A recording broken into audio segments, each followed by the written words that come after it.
Olá, pessoal. Vamos dar início a mais uma aula da nossa série sobre calendário econômico. Hoje nós iremos falar sobre o payroll, que é um dos indicadores mais olhados pelo mercado e que eu acredito que a maioria das pessoas quer ter noção de como funciona, que nós vamos falar sobre como entender um pouco do payroll e como analisar os movimentos de mercados ocasionados por esse dado.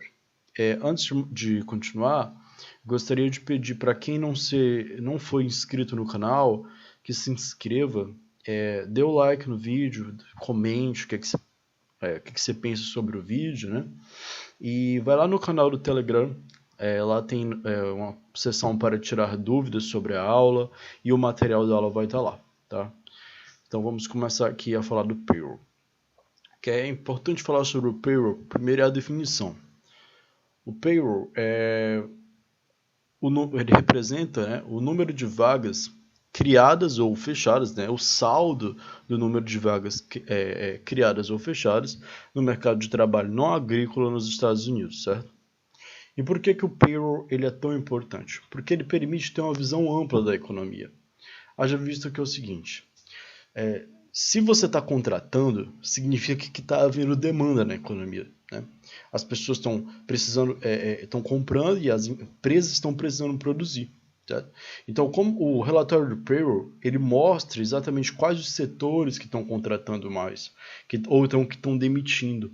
E aí você consegue ter uma visão de quais setores da economia estão mais aquecidos, menos aquecidos, ou que estão sofrendo. Enfim, você consegue ter essa análise geral da economia e, além disso, é importante dizer que existe um conceito na economia que diz que baixas taxas de desemprego levam a crescimento econômico, crescimento real a crescimento do PIB, não necessariamente crescimento real, mas a crescimento do PIB, certo? Então, um bom payroll, ou seja, criação de novas vagas de trabalho, ajuda exatamente também no crescimento do PIB. Haja vista que se tem mais pessoas trabalhando, é só a pessoa parar para pensar. Vai ter mais consumo, porque essas pessoas vão estar ganhando e automaticamente elas vão consumir. E como o nosso PIB é medido pelo consumo, né? Nós podemos medir o PIB pelo consumo, e um dos fatores que está lá influenciando, como nós já falamos nas primeiras aulas, né, que influencia no PIB é o consumo das famílias. Olha, se as pessoas estão empregadas, o consumo das famílias tende a aumentar. E aí a gente vai analisar exatamente o payroll para isso, para saber se como está a economia e quais setores estão contratando ou demitindo. Então, basicamente é isso. E o que sai junto com o payroll, que também é importante olhar? Taxa de desemprego, o ganho médio por hora trabalhada e a média de horas trabalhadas semanais. Por quê? Veja bem, o ganho médio por hora trabalhada é importante por quê? Primeiro, pelo seguinte, se o empregador ele está aceitando, por exemplo, pagar mais, se o meu ganho de hora trabalhada ele está maior, significa que o meu empregador está aceitando pagar mais, certo? E se ele está aceitando pagar mais é porque está havendo demanda na economia. Ele está tendo necessidade, ele está vendo a necessidade de pagar mais para o funcionário dele para ele produzir. Isso também reflete o seguinte, que está tendo um mercado de trabalho bem aquecido. Ou seja, não é tão fácil segurar aquela pessoa naquele emprego. Inclusive, você tem que pagar mais para manter o seu nível de empregado, certo? Outra coisa importante que também deve ser olhada é a média de horas trabalhadas na semana. Por quê?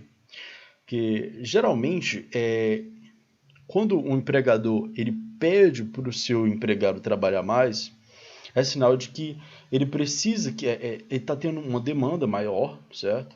E ele precisa que as pessoas, que os empregados ele trabalhem mais para que ele consiga dar conta, atender realmente aquela demanda que está sendo feita para aquela empresa, certo? E ao contrário também. Quando você tem uma média de horas trabalhadas na semana menor, significa que nós estamos tendo o quê? Uma menor demanda e não há necessidade de se trabalhar tanto, certo? Porque não há tanta demanda e tudo que eu falei também vale o contrário, tá? Então, basicamente, se olha o payroll por causa disso, certo? Exatamente porque quanto mais emprego, maior crescimento econômico, e também para analisar quais setores da economia estão empregando mais, e diante disso, como é que o mercado vai agir? Ele vai agir de acordo com a política monetária, basicamente política monetária, vigente do momento, certo? E aí a gente vai para um exemplo prático, que é o momento atual, certo? Então, hoje, por exemplo, o payroll, certo? Ele veio bem acima do esperado. Nós estávamos esperando aí 325 mil vagas criadas e veio 390 mil. Fora isso, nós tivemos uma taxa de desemprego que se manteve constante em 3,6%, mas isso é uma taxa bem baixa, uma taxa de muitos anos isso nos Estados Unidos, então a nossa taxa de desemprego ainda permanece baixa.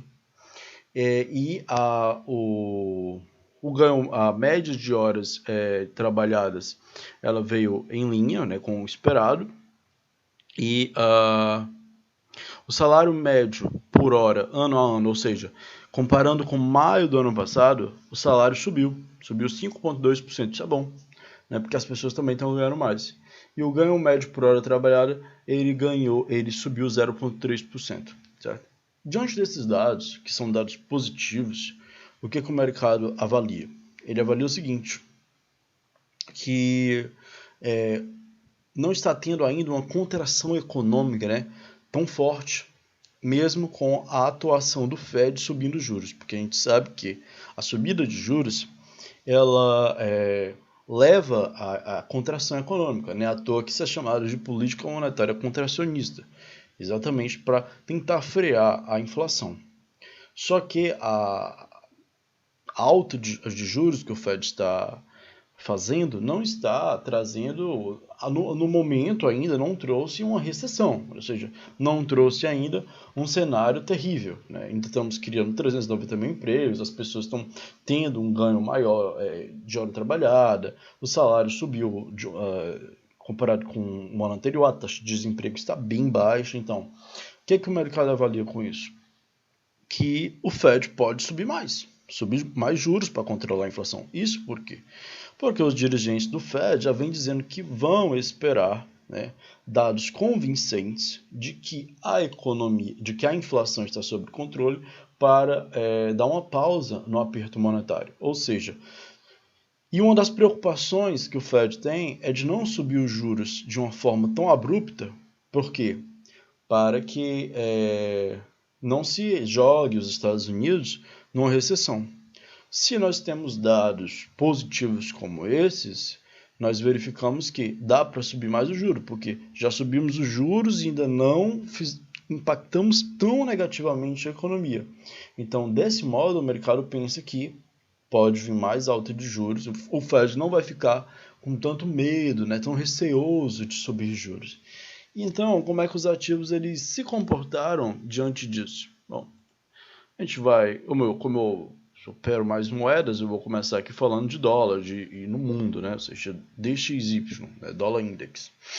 A partir ali da saída dos dados, 9,6, o mercado explodiu, naturalmente, robôs, esse aqui sempre é um movimento de robôs, ele retorna, que foi apenas aqui um movimento de robô, de ausência de liquidez, e o mercado digere essa informação e verifica que realmente ele volta na média, né? Defende a média e volta a subir. Por quê? Porque se avalia que a alta de juros nos Estados Unidos pode continuar e o mercado fechou. Quando a gente vai analisar o S&P, que é o índice americano, ele caiu, né? Ele basicamente, pós payroll aqui, 9,6, ele passou o dia caindo. E por que ele caiu tanto? Exatamente porque se houve expectativa, se há expectativa de que o Fed vai continuar subindo juros. E isso prejudica a Bolsa, né? Isso prejudica a Bolsa por quê? Porque o preço das ações no presente cai, né? O preço das ações no presente cai devido ao fluxo de caixa descontado. E também a ideia de que maior juros, menor atividade econômica, e isso é ruim para as empresas no geral, tá? Então é por isso que a bolsa caiu, né? Essa expectativa do mercado.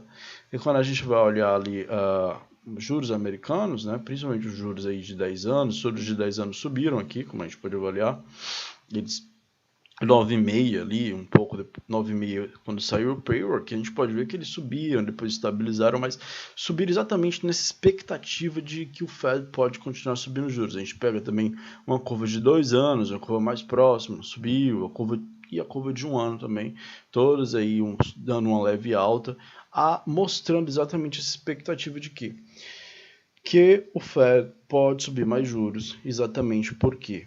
Porque a atividade econômica não está tão prejudicada com a política monetária contracionista, certo? Estamos vivendo aquele momento que algumas pessoas dizem, né, que o que é bom é ruim e o que é ruim é bom. E no caso quando a gente fala isso, a gente não está falando necessariamente de moedas, a gente está falando mais de bolsa, tá? Estamos falando mais de bolsa. Então, no Brasil, uma peculiaridade, que é o seguinte.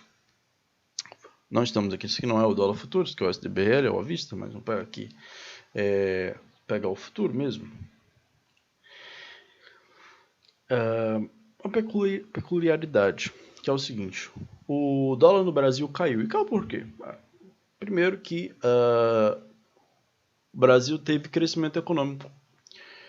Voltamos a um nível maior do que um crescimento de 1,6% maior, né, acima do nível pré-pandemia. Isso é muito bom, por quê? Porque o Banco Central brasileiro ele tem subido os juros e isso não necessariamente tem acabado com a atividade econômica. Isso não tem jogado numa recessão profunda. Na verdade, nós estamos com a taxa de desemprego baixa, a menor em muito tempo, 10,5%. Estamos com o crescimento do nosso PIB, o que é fantástico, e essa taxa de juros deve, né, controlar a inflação no médio prazo. Então, se traz esses bons ventos para o dólar do Brasil, para o real, né? E por isso que o dólar cai. E outra coisa, e aí que eu vou lançar no outro vídeo, que a gente vai falar sobre PMIs, hoje também saiu PMIs, aqui, saiu os PMIs, o que é os PMIs? São os indicadores que medem a temperatura das economias, é uma pesquisa que é feita com as empresas do ponto de vista do empresário, do produtor, o que ele está achando da economia. Nós vamos falar no próximo vídeo, né? Mas uma coisa muito boa que saiu no PMI, não vou ler o relatório inteiro, mas é o seguinte, apesar das taxas de inflação atingirem recordes no Brasil, certo? Isso aqui pontos-chave, isso aqui é o resumo do nosso relatório do PMI. A atividade de negócios e vendas no Brasil se mantém sólida e nós estamos no melhor ciclo de criação de empregos já registrados na história da pesquisa. Bom, isso é muito bom para o real, isso é muito bom para o Brasil, isso se reflete diretamente na moeda. Tanto é que o dólar hoje aqui no Brasil fechou negativo, fechou em queda, né? Então era isso que eu tinha para passar. Antes de mais nada, quero mostrar como você faz para ler o relatório do payroll.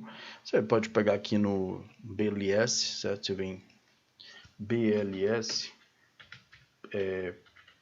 payroll, que é o Bureau of Labor Statistics, e você vai ter aqui. Você pega aqui the PDF version e você pega aqui, você pode ler exatamente a pesquisa inteira e ver onde foram criados esses empregos e onde você está perdendo emprego. É uma pesquisa muito rica, recomendo a todos a lerem. E aqui fazendo uma avaliação, né, você pode ver aqui no inverso, né, como a gente sempre vê os dados, né, e a série histórica. É importante estar avaliando a série histórica, tá? Da taxa de desemprego. A gente vê que a nossa taxa de desemprego aqui nos Estados Unidos só tem caído, né, desde o período aí pós-pandemia, enfim, e tá bem pequena, né, 3,6%. Média de horas trabalhadas tá ali em linha com o que já tá vindo aí há algum tempo, na média, né, e é isso, né, por hoje é isso que eu tinha para passar. Agradeço pela audiência e até a próxima.